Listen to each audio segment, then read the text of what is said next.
Okay, Rebecca, you ready? Thing on. All right, we're gonna start tonight. We have a public hearing. And at this point, I'll open up our public hearing and ask our town clerk to read the notice for the public hearing. Please take note, notice of public hearing. Please take notice that pursuant to the resolution of the town board of the town of Brunswick, a public hearing shall be held before the town board on September 11th, 2025 at the Brunswick Town Hall located at 336 Town Office Road in the town of Brunswick. The purpose of the public hearing is to receive public comment and input relating to a proposed franchise agreement between the town and Spectrum Northeast LLC, a subsidiary of Charter Communications Incorporated, relating to a proposed franchise agreement for a cable television service.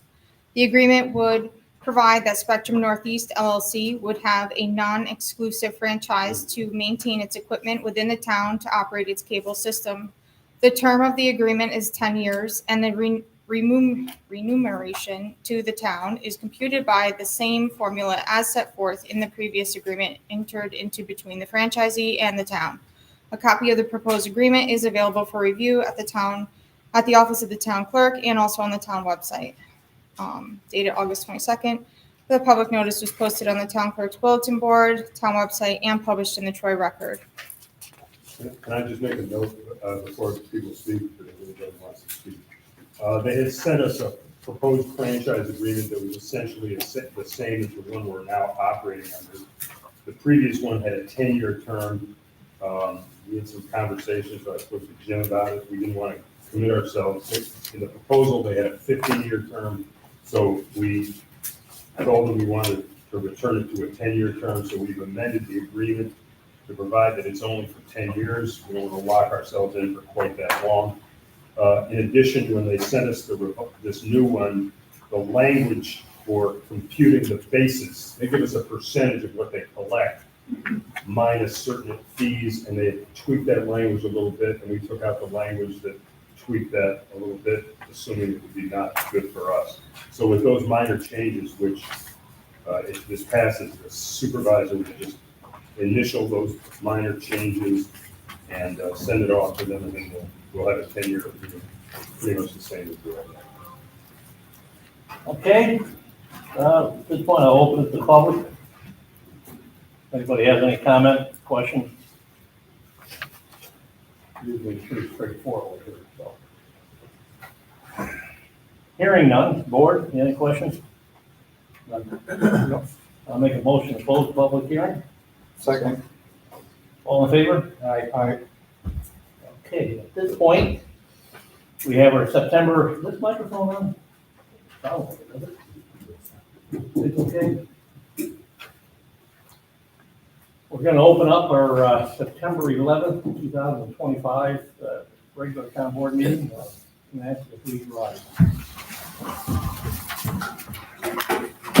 Pledge allegiance to the flag of the United States of America, to the republic for which it stands, one nation, under God, indivisible, with liberty and justice for all.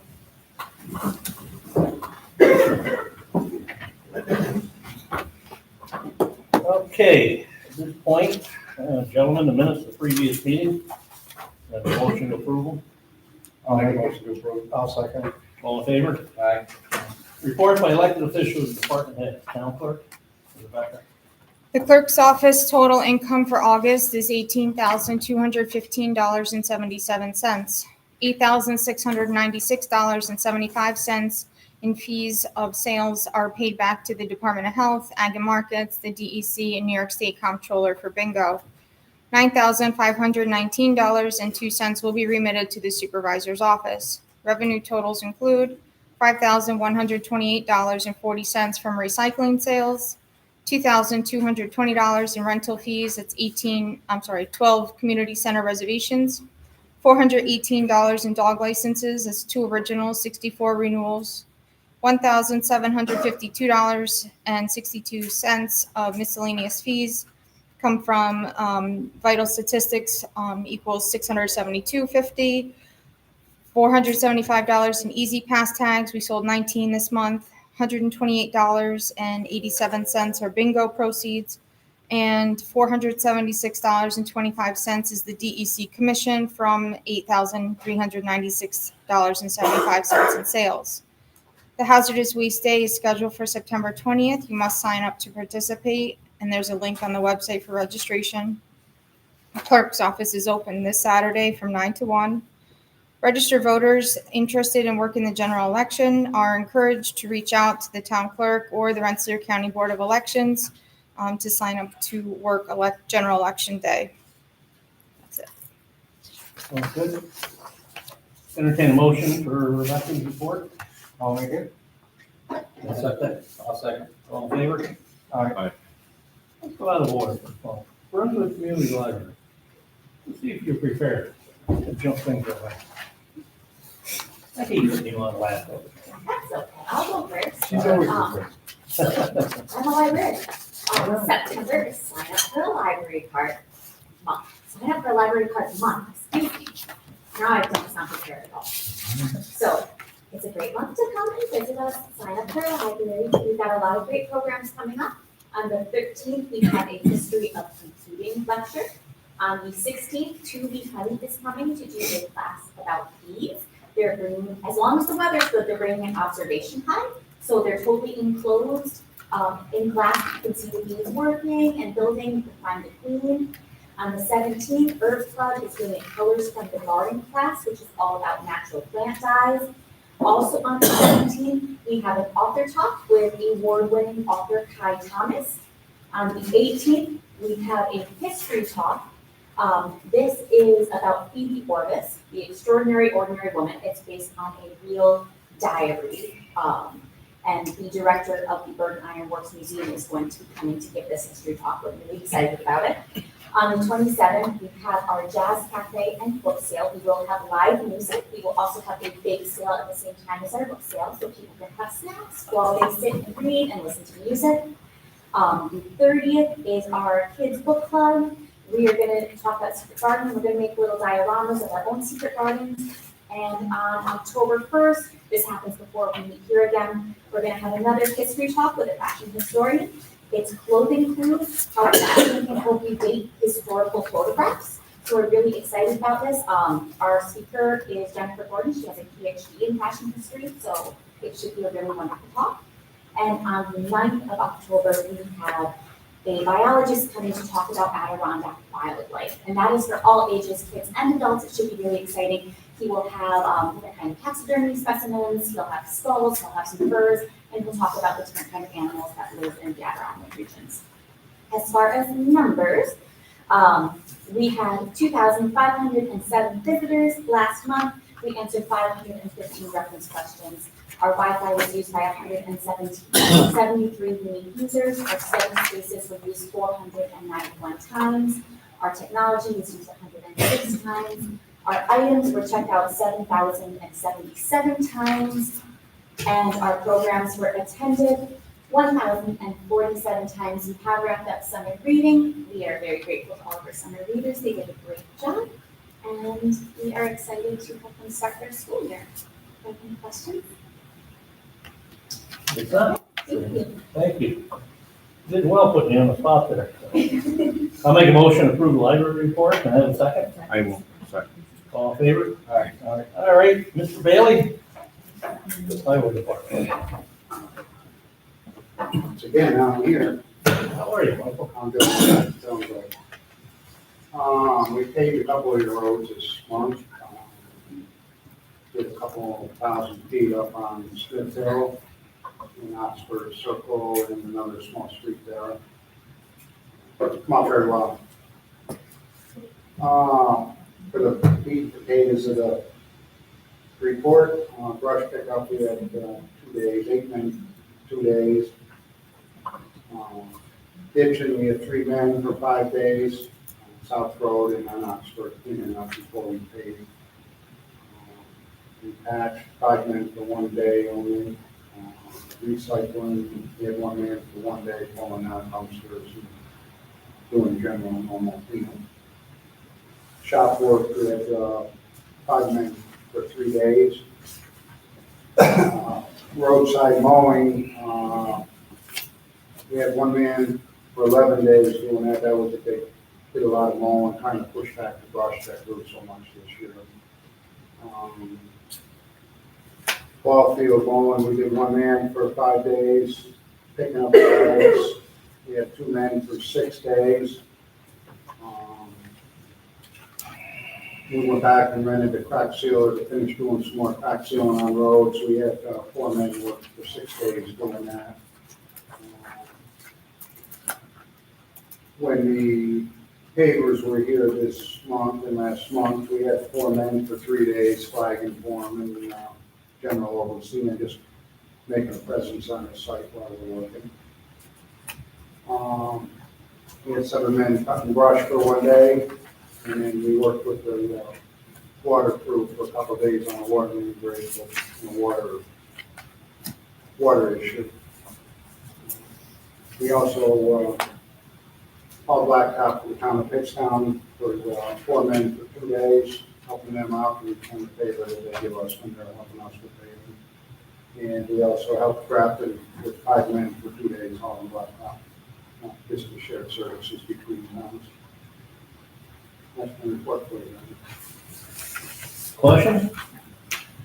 I'll make a motion to accept. I'll second. All in favor? Aye. Thanks, Mike. Mr. Manello, Superintendent of Building and Code. I know you're busy. Apparently nobody can see us on the internet. Gonna move that up. Apparently. Oh, Okay, month of August, we had 76 building and property inspections. 76 Yep. for a month? We're up to 391 active building permits. We had 37 permits issued just in that month alone. 7 meetings, 2 planning board meetings, 1 zoning board meeting, and 1 fire inspection. We had 1 code call out, 7 code complaints, 6 complaints that I went out and inspected. Some of them deal with vacant property that we have, which I gotta get into. We've got some really deteriorated vacant property that's becoming an issue. 7 planning board projects or agendas, 4 zoning board projects or agendas. Wendy worked on 4 large FOIL requests for zoning inquiries. And right now at 180 McChesney Avenue, the house fire is being actually demoed as we speak. It should be done by tomorrow. If we want that to take it down. We're working with Bill over on Heather Ridge with a water line issue. As I think you're aware of, Bill.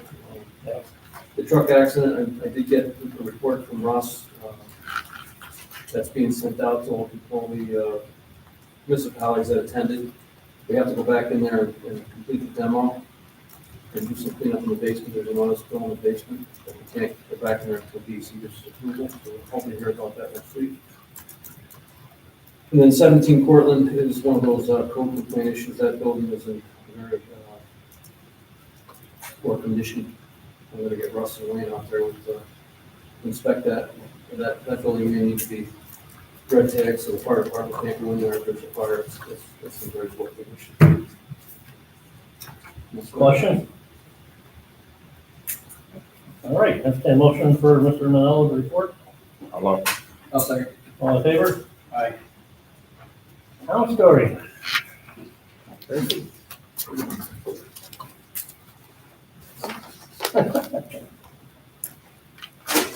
evening, gentlemen. So this month, I have been continuing my research on veterans of our town with a focus this past month on those buried in Eagle Mills. To date, I've compiled information on 90 veterans. Since the cemetery record books that we have only go up to 1997, I've also been documenting more recent burials through on-site visits. This research will be featured in the Society's Veterans Day 2026 exhibit.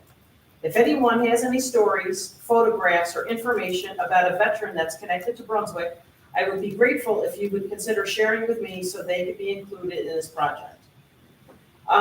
Work is also wrapping up on the exhibit about Forest Park, which will open at the Brunswick Historical Society on September 20th during their annual Big and Tag Sale, which is next Saturday. This exhibit will highlight the early history of the cemetery, some of the original members of the Board of Trustees, and information on veterans, notable stones, and other interesting stories. And I'm also, Forest Park seems to be the theme here tonight. I'm also preparing for the annual walkthrough of Forest Park Cemetery, which will take place on Saturday, October 18th at 1 p.m., and we strongly encourage reservations. There is no cost, but there has been years that we've had many people show up, so we just need to be prepared to make sure we have people to get control of the parking. So the registration will be available through the Brunswick Historical's website. And each year I try to add a few new bios of those who are buried there for our guided tour. Good. That's all I have. All right, any questions? Comments? Entertain a motion for, Tracy. I'll make it. Do I have a second? Yes? All in favor? Aye. Recycling, Mr. Inkster. Rolling right along.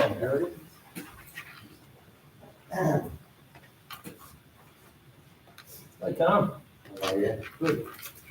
Recycling report for August. Blue bags purchased at the center, 485 at $3 for $1,455.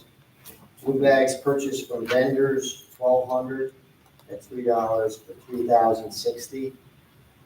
Purple bags purchased at the center, 291 at $2 for $392.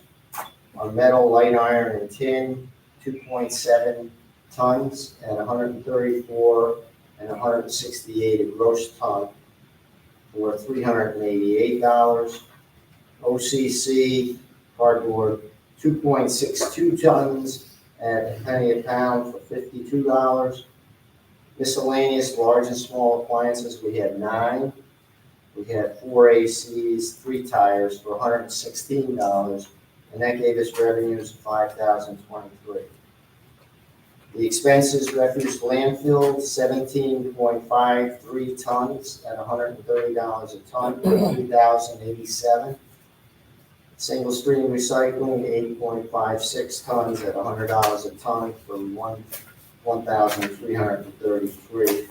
That gave us expenses of $4,421. The total amount recycled in landfill for August was 31.41 tons. Questions? Okay, entertain a motion for Mr. Inkster's report. Second. All in favor? Aye. All right. Right through the report pretty quick. Now we have a resolution. Rebecca? Resolution number 62 of 2025, resolution authorizing the supervisor to execute an engagement letter with Firefly Admin Incorporated for services to be rendered in connection with the administration of the LoSAP program for members of the Brunswick Fire Company Number 1. I'll offer it. Second. The foregoing resolution has been offered by Councilman Sullivan and seconded by Supervisor Harrington. Roll call vote, Councilman Sipperly, absent. Councilman Christian? Aye. Councilman Sullivan? Aye. Councilman Balistrary? I abstain. And Supervisor Harrington. Aye. This resolution is adopted. Resolution number 63 of 2025, resolution authorizing the supervisor to execute an engagement letter with Firefly Admin Incorporated for services to be rendered in connection with the administration of the LoSAP program for members of the Volunteer Fire Company of Center Brunswick. I'll offer it. I'll second. The foregoing resolution has been offered by Councilman Balistrary and seconded by Councilman Christian. Roll call vote, Councilman Sipperly, absent. Councilman Christian. Aye.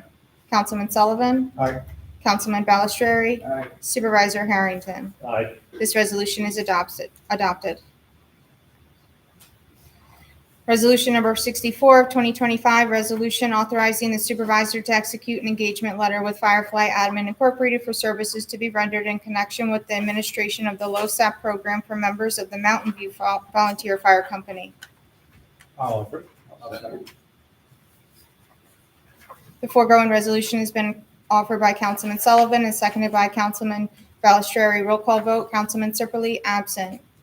Councilman Christian. Aye. Councilman Sullivan. Aye. Councilman Balistrary. Aye. Supervisor Harrington. Aye. The resolution is adopted. Well, now we did that, I should explain it before. Mark, I'm gonna put you on the spot. You want to explain what this LoSAP program is about? Sure. As most folks here know, our volunteer departments in the town, there's 5 of them, and they are all volunteer. 2 of them are fire districts, which we don't actually, at the town, oversee per se.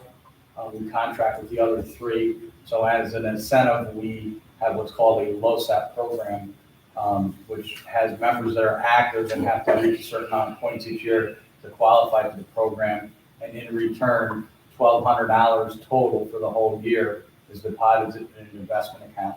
When they reach the age of 62, they would receive payment for the number of active years that they remained active. So it's a benefit for our volunteers because they don't get paid for what they do.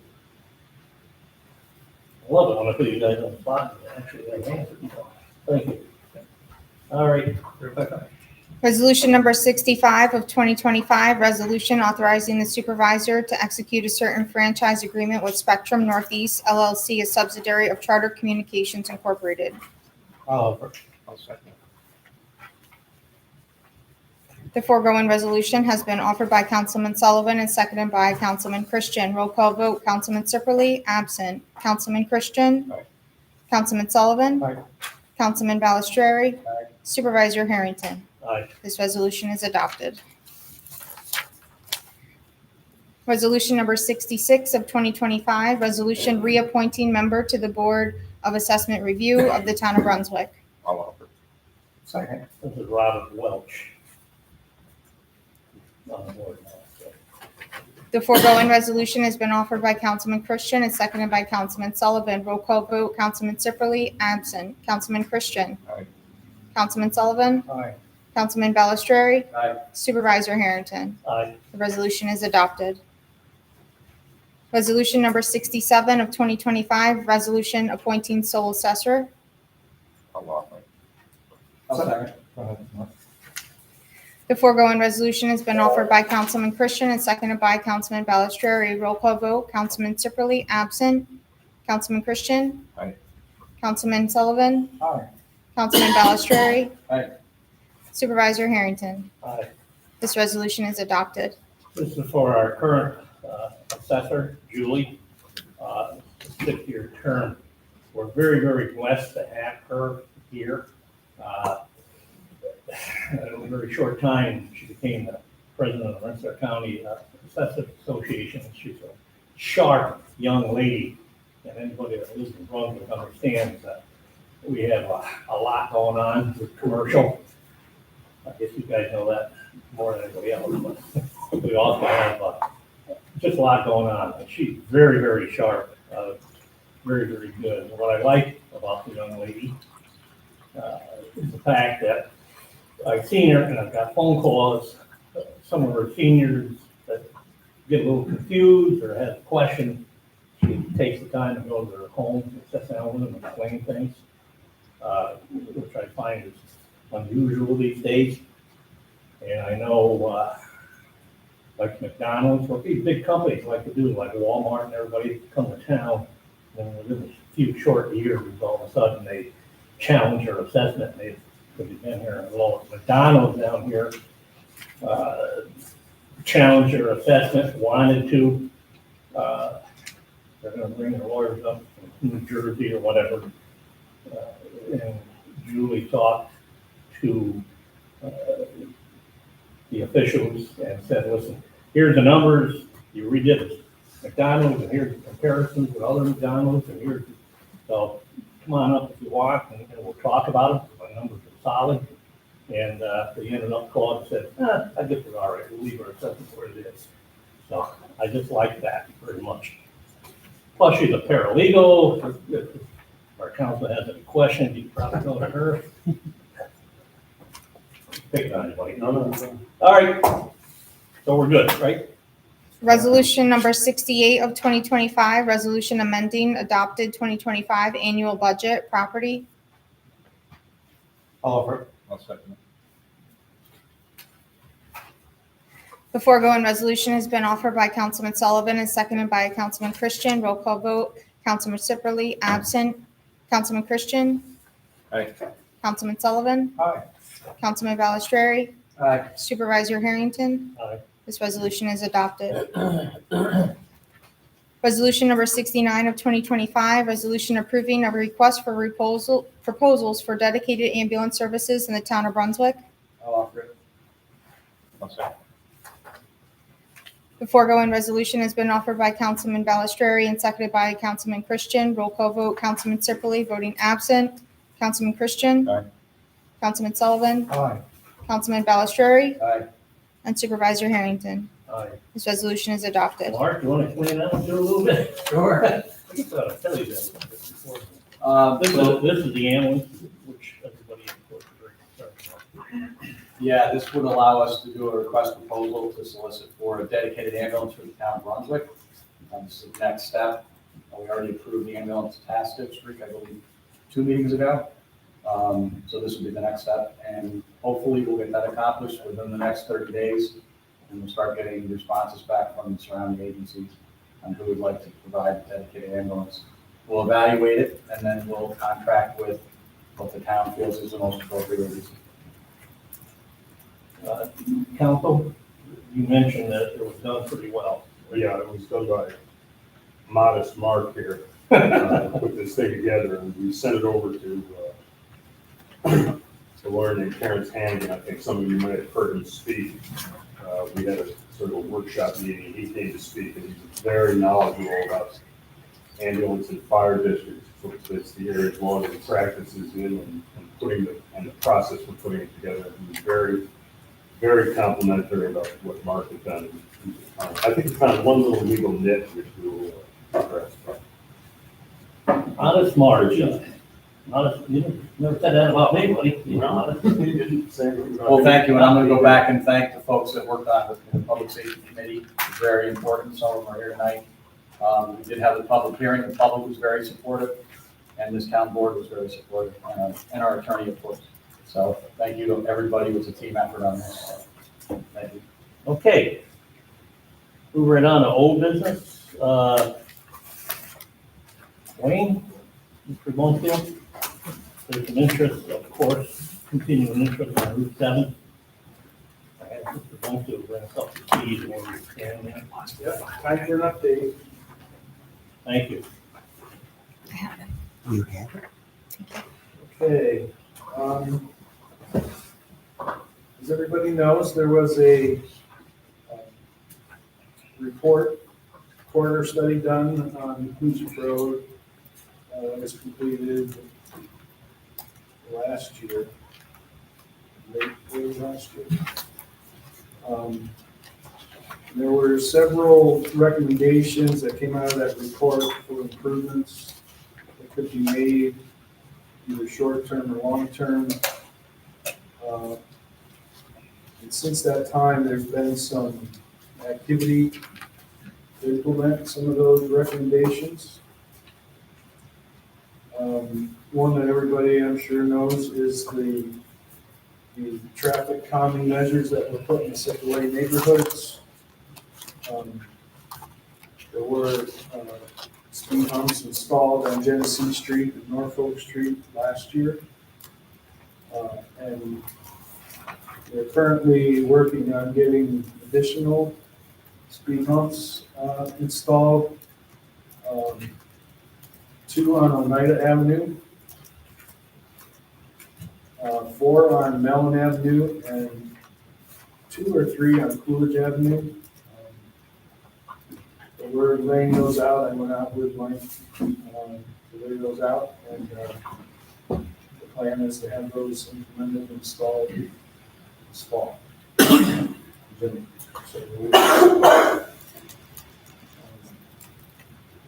Some other things that have taken place in the last year. The Capital District Transportation Council put out a call for projects late last year. We submitted one of the projects that we identified that were identified in the recommendations in that corridor study, and that was to widen Hoosick Road in the vicinity of Roosevelt Avenue. We chose that one because there is sufficient right-of-way there. You don't have to go through a lot of right-of-way issue there, which can get expensive and can take a long time. And it was selected for a project and funded with federal funds. Basically, it's taken where that turning lane is in the Price Chopper, extending that lane all the way up to meet that other lane that turns. That's the lane that we gave them on that development. That's correct. Back when it was Nigro. Yeah. Nigro came in, and I think it was the Sunmark and the Taco Bell. We asked them to reserve right away there in the event that in the future we could widen it. And they did, and that was deeded over to, I don't know if it was ever finalized, deeded over, but So, it was reserved. Yeah. I think it went to DOT, so that right of way is available. So that is being funded. I don't know the exact program, but it's a safety program. That includes 80% federal aid, and with the possibility of some additional monies coming from the state for that. The town will be responsible for some portion of it, but it'd be a lot less than if you went through it yourself. So the town of Brunswick is actually the sponsor on the DOT run. Timing. In the program, in the Transportation Improvement Program, it's earmarked for preliminary design in federal fiscal year 2027. Sounds like a long way off, but it really isn't, because federal fiscal year 2026 starts October 1st this year. So within the next year, we can start looking at starting preliminary design on that. So a year from now, the town can put the project out to RFP to select a consultant, an engineering consultant, designer, start putting the plans together. And then detailed design is scheduled for federal fiscal year 2028, with construction in 2029. Because you use the federal aid, it's a process. It takes time. It's usually, I do a lot of federal aid projects, they take 3 years minimum.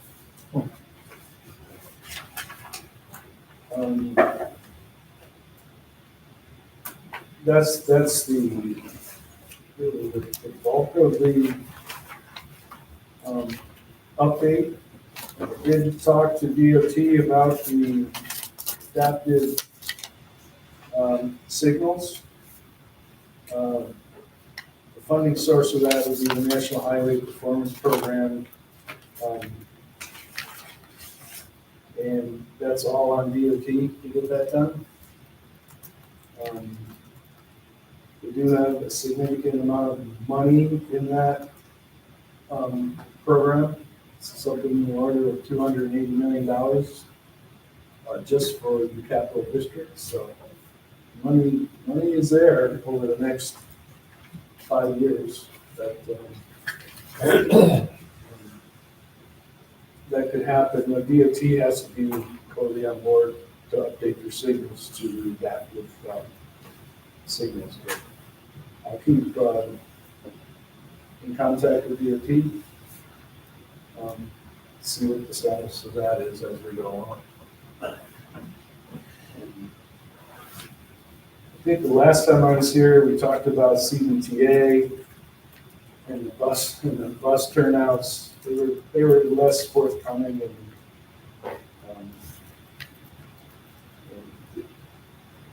and cooperative in some of these recommendations. don't like to put too many turnouts on roads that have congestion, because it's hard for the buses to get back into the stream of traffic. So they really actually prefer to stop in the lane. And, Target traffic. yeah. However, some of those intermediate bus stops don't get a lot of ridership. It's the one that Price Chopper is in. That's the big. As part of that widening, we could potentially correct some of that issue too, that bus stop there at Rosebud. I'll make that part of the project to improve the issues with the bus stop there. Maybe put it on the other side so that people aren't crossing and. Oh, yeah, that'd be helpful. So stay tuned for that. And of course, I'll be around to help down, get through that process. Excellent. Anybody have any questions? Wayne, can I ask a question? Is this project primarily up and down Route 7? I'm The project that was programmed, The project, the federal aid project. that you the started. federal aid project, it is not all the way up and down Route 7, but a portion of Route 7. So we would be doing a project on a state road? That's correct. I'll give you an example of where that's happened before. In the town of East Greenbush, those roundabouts, the one at Cow's Corners, the town of East Greenbush is a sponsor on that. It seems that DOT is more than happy to go towns sponsor work on state roads. So they'll keep a close eye on it and make sure that you cross your T's and dot your I's. Well, do you know if they ever got back in time those lights like they talked about doing? They constantly monitor it. Every time I've ever called them, they're pretty receptive to looking into retiming some of those. As far as putting in that adaptive signal, that's like a That's the major one we're undertaking. talking about. That's a major undertaking, yeah. That's separate from timing, though, right? That's correct. There will be a new light going in on McChesney Avenue with the Quick Check convenience store. So that will have all the latest technology with it. Be able to use the photo detectors and the computer box to keep traffic flowing through there as well. Thanks. Thank you, sir. You're welcome. Wayne has been excellent. He is the go-to person in the county. What do you say, the state? I don't know. He's got the connections. And being on our consultant for our planning board, he knows about those issues. So appreciate your help there. So there has been some question. I know Mary Ellen probably come up later and talk about riding around Assemblyman. There's a few questions, so what I did was I just put a few notes together today, kind of bring people up to speed. The traffic issues on Route 7 in terms of the widening and the roundabouts and the traffic and everything you've been hearing about. We'll put this on the website. This is what I know is happening, and they're going to be helpful to explain things to people. All right, and as he mentioned, when these developers come to town, the state's looking for a town to put some money in here, and so on and so forth. But I mean, real quickly, as I mentioned probably many times before, my pet peeves are by Roosevelt, where when you come up 7, where that traffic goes right to one lane, and it turns into Price Chopper, and then it's one lane, and goes just beyond that, and then it widens out again. It's just bottleneck one lane. So we pushed on that real heavy, and it looks like we're on the list, maybe get something done there. But the first thing is, the state didn't own enough land there, and that's been going on for years. So when Nigro wanted to do something with Taco Bell, we said, would you please take a look at that? And if there's any way you can donate a little land to the state, so they got a right of way a little wider, and they did that. And Wayne mentioned, development going on now down there, Marie Musi there. The planning board had them pay for traffic light, computerized traffic light, that will hopefully will help that intersection in Chesney Avenue too. So. All right. What else we got? Anything? Under old business? Just to sit here thinking, we did have a bad situation in Brunswick, as everybody knows, on Route 2, with that truck accident, that went through the house, fatality. I happen to know, for what it's worth, the gentleman driving the truck was, his father worked for us at the farm back when I first got married, that's a long time ago. But, so John, who was driving the truck, I kind of grew up with, and brother Frank, unfortunately, I've known him well. And what I'm hearing, and the council will get nervous here, because it's hearsay, but they have like this black box in the truck, and I'm being told that the speed is only 30 miles an hour coming off that hill. He wasn't speeding, he had a health situation, and found out, and passed away when he was driving. Silver lining here is, as you know, there's no one in the home, and the truck went down in the basement, so it didn't continue on. And, you know, you think about Tamarack School here too, you know, but that's kind of on the level, but it was a bad situation. But I want to thank all the first responders. I mean, it was a big situation. Mark, you probably responded there too, but, you know, we got a response team out of Troy, a response team out of Albany. We're lucky because gentleman by the name of Russ Reeves, who has been around a while in the code, he was working for Troy. He's another one who want to slow up. And I tell everybody, come to Brunswick, we don't have much going on here. That's why I had this attorney. I said, there's no issues here in Brunswick, right, Dave? And Russ is working with Kevin, and he kind of took over. Kevin was on vacation, so he's out of town. My wife had a dental appointment down in Albany. I was out. So I want to thank Gordy Christian, who's my deputy, because there had to be a quick decision what to do with the house, because they had to demolish that quickly to get the truck out. And the first responders from all over just worked so well. Mark, you want to explain what those teams were that they brought in there? Okay. This is the third time you put me on the spot. And that's it. I don't have any more. No I more. did not respond myself, but I know a lot of volunteer departments did. I believe Eagle Mills, Center Brunswick. I know City of Troy's team came up. I believe the state task force came up. Jack, correct me if I'm wrong. They basically were called in to stabilize the house. And my understanding is it moved about 30 feet. So they had to stabilize the house and the vehicle in order for it to be safe for the responders to get in there. So everybody did an excellent job, and like Phil said, Gordy was on scene, Russ, and all the first responders.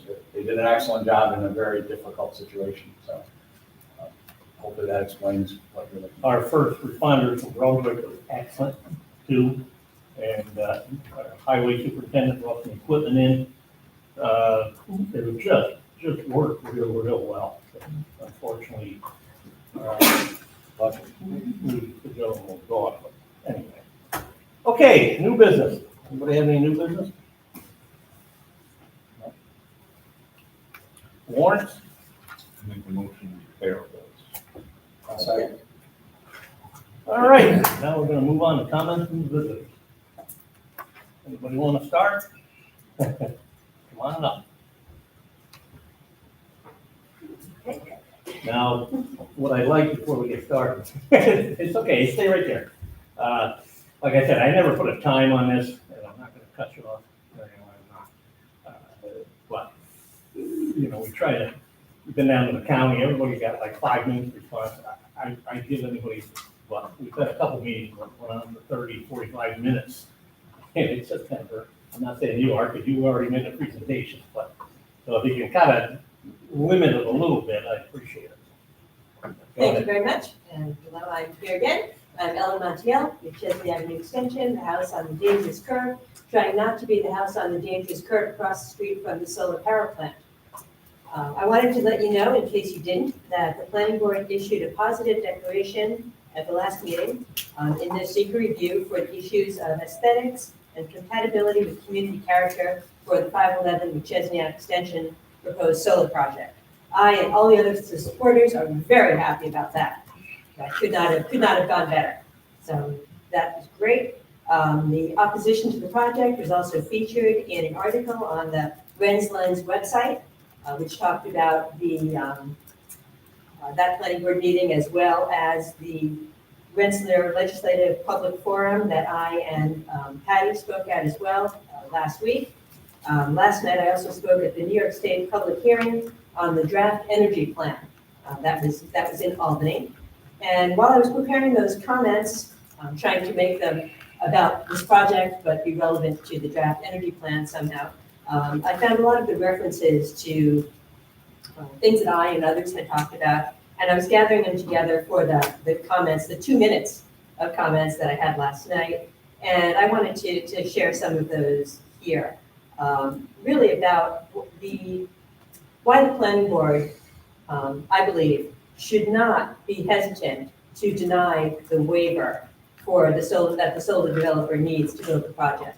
I've heard a lot perhaps in here, in the planning board, in general, the sentiment seems to be that there's some risk of being sued, that because it's a solar project, it has special regulations, and if the project is denied, that then we can get sued, and nobody wants that, and I just don't think that's true.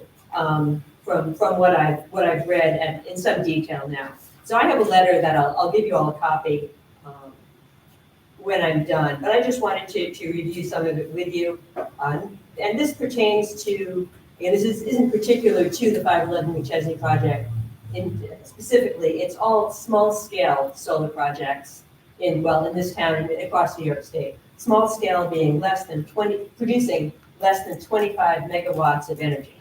The McChesney project is to produce 7.5 megawatts, so it's way below the threshold to be one of the large projects. So, again, this is a letter to you folks and the planning board. The application, CVE's application dated July 2nd, 2024, states that projects involving electrical energy generation, storage, or conversion facilities are entitled to relaxed zoning standards, particularly when the local regulations would otherwise require a use variance. They're saying that as if it's true. I don't believe that's true. They follow citing several large legal cases, none of which, well, all but one of which, have nothing to do with small-scale solar projects. The one that is small is Freeze Point Solar, that's in town of Athens. And the town of Athens was sued, and they lost. They're probably pending now, but they lost that lawsuit. But that is not because the planning board denied them. It's because the planning board approved the project and then changed their mind and denied it. And that's not relevant to this project. And that's, again, cited in the CVE application as precedent. Since the 511 McChesney Extension project would only produce 7.5 megawatts of energy, the NYSERDA state documents of the Model Solar Energy Local Law and the Draft State Energy Plan, even though it's only a draft, I don't think this is different than the previous one, give responsibility for permitting this project, because it's under 25 megawatts, solely to the local government. The Model Solar Energy Law states that projects producing 25 megawatts or more must obtain a permit from the department's State Office of Renewable Energy. This isn't relevant for less than 25. The Draft State Energy Plan states, and I quote, "Local governments can determine permitted uses, locations, site requirements, and more thorough zoning ordinance and other mechanisms. For renewable energy generators, such as wind and solar, local governments retain sole permitting authority for projects under 25 megawatts in size. Local governments are also responsible for permitting standalone energy storage systems of all sizes. Brunswick Planning Board is the sole authority for permitting small-scale solar projects, and no relaxed zoning is applicable. I haven't yet been able to see the final secret determination that was given to the applicant at last Thursday's meeting, but based on the discussion, as I said, the planning board determined that the project would have medium to large impact on aesthetics and consistency with community character, and made a positive declaration. And to my understanding, if either of these impacts cannot be mitigated, it's grounds to deny the waiver. And I don't see how anyone can think there's anything the state can do about that. I am not a lawyer. I know we have town attorneys, and I hope that they can vet this information and allay any fears about being sued. Thank you very much. And all the project documents, of course, are on our website at nosolarmcchesney.org. And finally, it's been kind of hard for people to grasp the size of, what 16,000 solar panels across 27 acres, looking at that beautiful hillside really is. So we've got a way to show it to you now. So 16,000 solar panels on 27 acres is the equivalent of 16,092 Volkswagen Beetles. That 16,092 Volkswagen Beetles parked on that hill that you drive on Creek Road and gaze at and go, oh, what a beautiful view. 16,000 Volkswagen Beetles is the equivalent of what the solar field would be. Thank you very much. Thank you. I appreciate it. Thank you. One more thing to mention, I'll just mention this too. As you know, there's another project, which you're probably brought up tonight. National Grid is from a transfer station over off of Spring Avenue. Just so people understand this. That too is going before the planning board. I'm not sure, I'm not an attorney either, and I'm not gonna ask the attorney for opinion, but National Grid has bought the land already, so that tells me they're pretty confident. They're a public utility. To get into this, human health issue, the need for gas. So I don't know where we stand, whether the planning board can turn that down, but I do understand the planning board is responsible for the seeker review and stuff. So, I mean, when you talk seeker, you're talking traffic and the lights, the visuals, noise.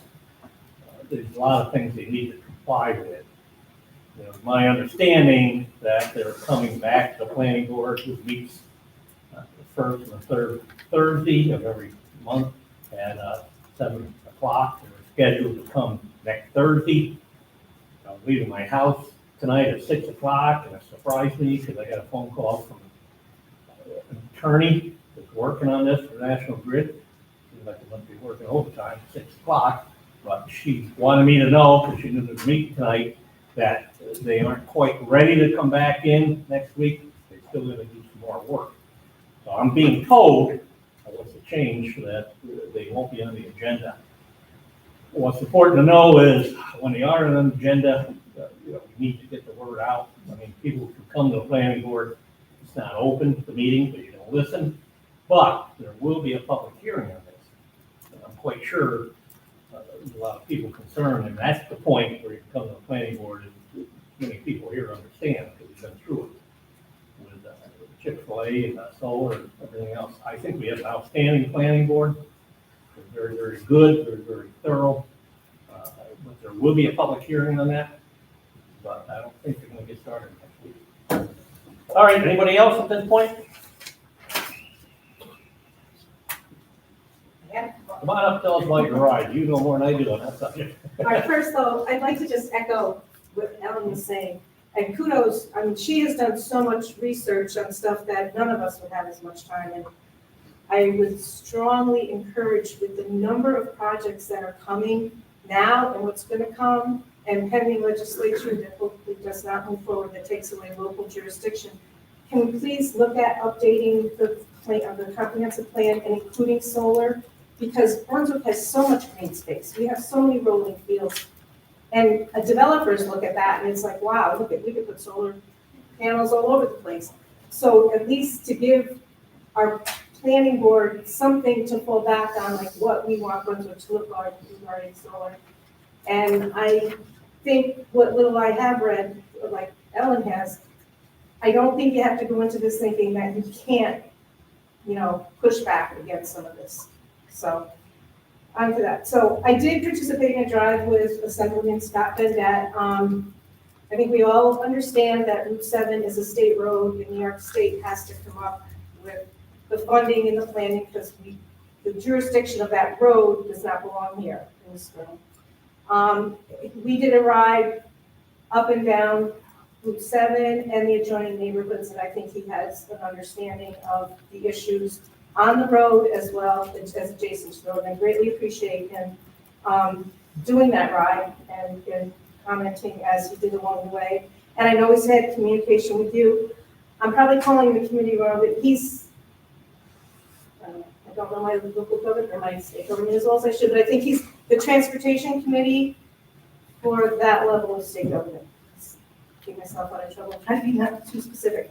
So, and I know there was some conversation, and he was having conversations with you, and I hope we can work together in looking at what the possibilities might be with the state working on the road, but this group working on adjacent to the road. It was great to see on my walk yesterday, the markings for the speed humps. I can't wait till they go in, because it's very dangerous as you walk along there with your dogs or your kids or whatever. So, I think that was it. I just really would like to have the opportunity to work closer together. I think there's a lot of residents that have some valid concerns, some good ideas, and ways that, as we urge the state to move forward on their piece, that the town can move forward on ways to preserve the neighborhoods adjacent to Route 7 that are as much a part of the town as are the rolling fields that are out further on Route 7. And we just want to continue to be that part of Brunswick. Good, thank you. Thank you for taking the time to take them around. You said the first thing you learned where Brunswick actually is. That's a good thing, that's okay. It was a start. Anybody else at this point?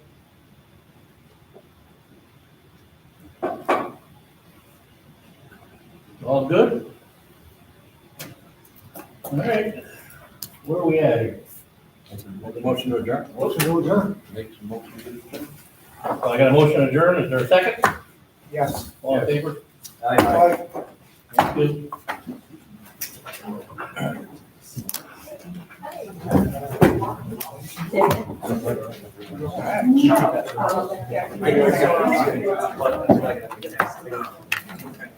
Yeah,